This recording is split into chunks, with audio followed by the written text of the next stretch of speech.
Hello friends, मैं अमरजीत सिंह आपका स्वागत करता हूं अपने यूट्यूब चैनल जीके गुरु मंत्र में। आज इस वीडियो में मैं आपके लिए लाया हूं 15 फरवरी यानी आज ही के दिन एसएससी जीडी की प्रथम पाली में पूछे गए प्रश्न एवं उसके उत्तर व्याख्या के साथ। तो चलिए शुरू करते हैं। हेलो फ्रेंड्स, वीडियो शुरू करने से पहले मैं आपको सूचना दे दूं, हालांकि आपको पता ही चल गया होगा लेकिन बहुत सारे लोग अभी भी कमेंट कर रहे हैं, तो बता दूं कि इसमें कोई भी माइनस मार्किंग नहीं है। आप चाहें जो भी प्रश्न का उत्तर नहीं आप जान रहे हैं आप उसमें मार सकते हैं, तुक्का भी मार सकते हैं, लेकिन आप ध्यान रखें ज़्यादा प्रश्नों को गलत ना करें। नॉर्मलाइजेशन जब होगा तो इस चीज़ पर भी ध्यान रखा जाएगा, तो इस चीज़ को भी ध्यान में रखते हुए आप तुक्का मारने की कोशिश करें, ठीक है। तो पहला प्रश्न मैं इसमें जो पूछा गया है वह है मंडल आयोग किससे संबंधित है। मेरा पिछला वीडियो में भी इसके बारे में मैंने मॉडल प्रश्न पत्र बनाया था, उसमें मैंने चर्चा की थी, क्योंकि अभी जो है आरक्षण से संबंधित काफ़ी विवाद हमारे देश में उठ गया था। 10% आरक्षण जो दिया गया था उससे भी प्रश्न पूछे गए हैं। आज पूछा गया मंडल आयोग किससे संबंधित है। हालांकि इसमें जो आपके विकल्प थे उसमें विकल्प में कहीं आरक्षण की बात नहीं थी, तो मंडल आयोग जो संबंधित था सामाजिक तथा आर्थिक पिछड़ापन, आपके विकल्प में यही दिया हुआ था, सामाजिक तथा आर्थिक पिछड़ापन से संबंधित है मंडल आयोग। मैं आपको बता दूं कि मंडल आयोग की सिफारिश के तहत ही ओबीसी अदर बैकवर्ड कास्ट लोगों को जो है 27% आरक्षण की घोषणा की गई थी, ठीक है। आगे बढ़ते हैं। इनमें से कौन विषम है? हृदय, नाक, फेफड़ा और यकृत। ये इसका उत्तर आपको देना है, ये रीजनिंग में पूछा गया। इसमें से कौन विषम है? सेम टू सेम आपका यही क्वेश्चन आया था, यही विकल्प था। हृदय, नाक, फेफड़ा और यकृत में कौन विषम है। आगे बढ़ते हैं। चादर के अनुसार पैर पसारना, ये पूछा गया था आपकी हिंदी में, ठीक है। तो चादर के अनुसार पैर पसारना मतलब जितनी आपकी इनकम है या जितनी आपकी आय है उसके अनुसार आपको खर्च करना है। इस तरह के कुछ विकल्प आपके रहे होंगे, इसका अर्थ वही होता है चादर के अनुसार पैर पसारना, यानी औकात के अनुसार अपने काम करना, ठीक है। आगे बढ़ते हैं। बाजार नियंत्रण प्रणाली किसने शुरू की थी, ये पूछा गया है। तो बाजार नियंत्रण प्रणाली शुरू की अलाउद्दीन खिलजी ने। आप कमेंट करके भी जरूर बताएं कि आपके प्रथम पाली से कितने प्रश्न से मैच कर रहे हैं।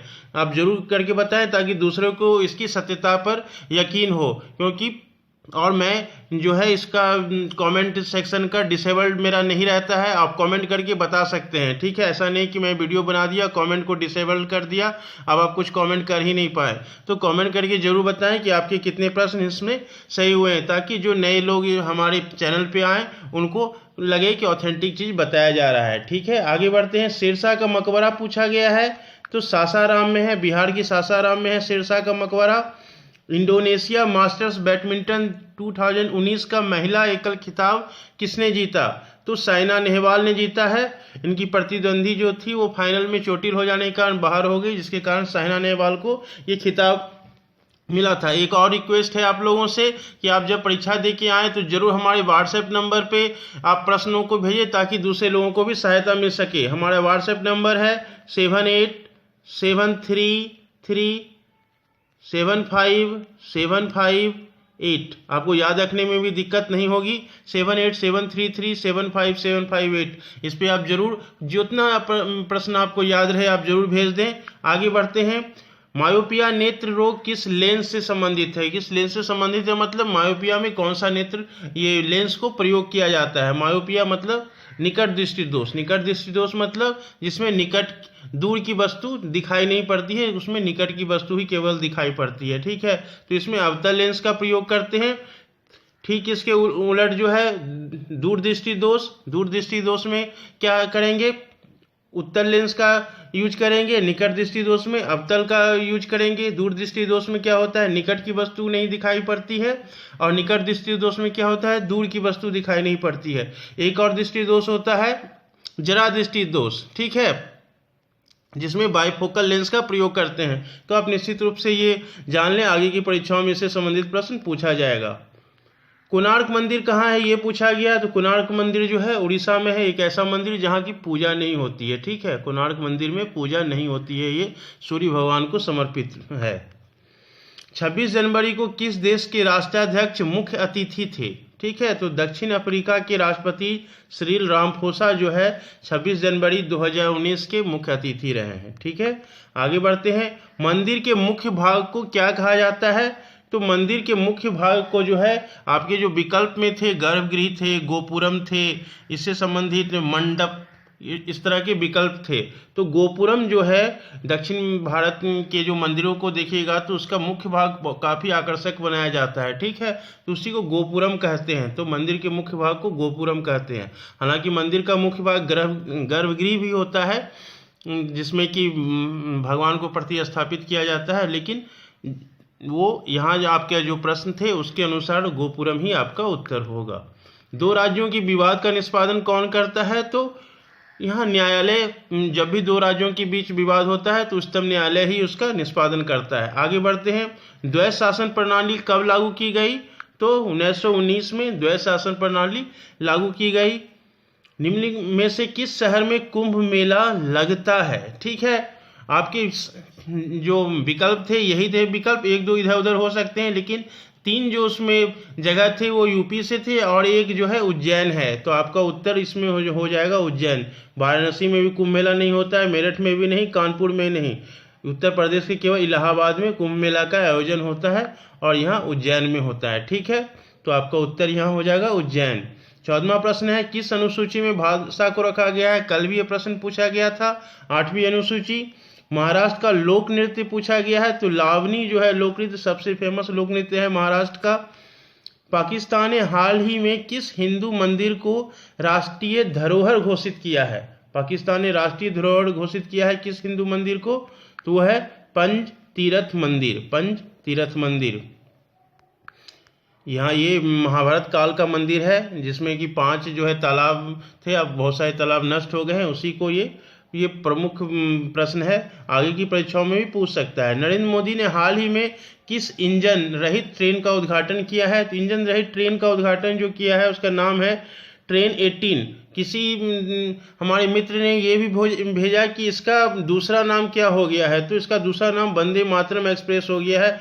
आप दोनों में से कौन सा प्रश्न यहाँ जो है भेजा गया है वो आप कमेंट करके बता सकते हैं, ठीक है। लेकिन प्रश्न इससे रिलेटेड था, ट्रेन 18 से रिलेटेड प्रश्न पूछा गया है, ठीक है। मंत्रिपरिषद का अध्यक्ष कौन होता है? तो जहां तक अगर केंद्र की बात करें तो केंद्र में मंत्रिपरिषद का जो अध्यक्ष होता है वो प्रधानमंत्री होते हैं, और अगर राज्य की बात करें तो राज्य में मंत्रिपरिषद का अध्यक्ष जो होता है वो मुख्यमंत्री होते हैं, ठीक है। मुख्यमंत्री बॉस होता है मंत्रिपरिषद का, ठीक है, और केंद्र में प्रधानमंत्री। आगे बढ़ते हैं। 1929 का कांग्रेस अधिवेशन कहाँ हुआ? तो 1929 का कांग्रेस अधिवेशन सबसे इम्पोर्टेंट है, हमेशा पूछा जाता है एग्जाम में, तो लाहौर में हुआ और इसकी अध्यक्षता की थी हमारे प्रथम प्रधानमंत्री जवाहरलाल नेहरू ने, और इसी में पूर्ण स्वाधीनता का लक्ष्य रखा गया था, ठीक है। 1929 लाहौर, जवाहरलाल नेहरू। गांधी जी का पहला आंदोलन, तो पहला आंदोलन अगर भारत की बात करें तो वो चंपारण का नील के किसानों के जो प्रति उनका के सपोर्ट में जो आंदोलन हुआ था, तो वही उनका पहला आंदोलन था। चंपारण, बिहार के चंपारण जिला में उन्होंने ये आंदोलन किया था। और अगर पहला सत्याग्रह का प्रयोग तो उन्होंने साउथ अफ्रीका में भी किया था, ठीक है। अगर देश की बात करें तो चंपारण सही है आपका। 2016 के रियो ओलंपिक में दीपा कर्माकर जिस इवेंट के फाइनल में पहुंची, देखिए प्रश्नों का स्तर, जिस इवेंट के फाइनल में पहुंची उसे क्या कहते हैं, ठीक है। तो उसे वाल्ट इवेंट कहते हैं। काफ़ी ये खतरनाक इवेंट होता है वाल्ट इवेंट, ठीक है। तो वाल्ट इवेंट की पहली जो है हमारी वो भारत की किसी भी जो है जिम्नास्ट, वो पहला जिम्नास्ट थी जो कि उसके फाइनल में पहुंची थी। हालांकि कोई पदक लेने में वो चूक गई, थोड़ा सा अंक के, लेकिन वो फिर भी अपना नाम रोशन कर दिया उन्होंने। पानी का पर्यायवाची पूछा है, तो पानी का पर्यायवाची होता है जल, अम्बु, नील, सलिल और क्षीर, ये ठीक है। यहाँ गंध का विलोम पूछा गया तो गंध का विलोम सुगंध हो जाएगा, ठीक है।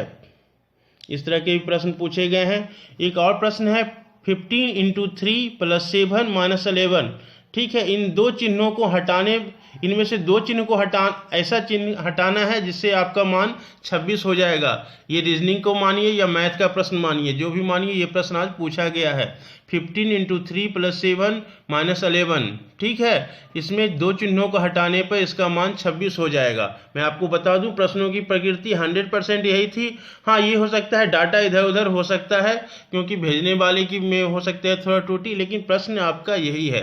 मैंने इसे चेक भी किया है। आप इसमें कमेंट करके बताएं कौन से दो चिन्हों को हटाने पर इसका मान 26 हो जाएगा, ठीक है। x y से 60% अधिक है तो y x से कितना प्रतिशत कम होगा? ये मैथ का प्रश्न है, आपके आज पूछे गए हैं। x y से 60% अधिक है तो y x से कितना प्रतिशत कम है? तो कहीं आप झट से ये बोल देंगे अरे इससे ये 60% अधिक है तो 60% कम है, तो आपका गलत हो जाएगा। ऐसे नहीं होता है। इसका बस सिंपल ही फॉर्मूला है। जैसे पूछे x y से 60% अधिक है तो बस 60 को लिखना है, 60 × 100। अधिक बोल रहा है तो 100 में 60 जोड़ दीजिए, कितना हो जाएगा? 160। कैलकुलेट कर दीजिए, काम खत्म। अगर यही प्रश्न जो है पूछे कि x y से 60% कम है तो y x से कितना प्रतिशत अधिक है? अगर ये पूछे तो क्या करना है? वही 60% कम है ज़्यादा है, इस 60 को ऊपर रखिए भाई, 100 से फिर गुना कर दीजिए। कम बोल रहा है तो 100 में 60 को घटा दीजिए, ठीक। ज़्यादा बोल रहा है तो 100 में 60 को जोड़ दीजिए।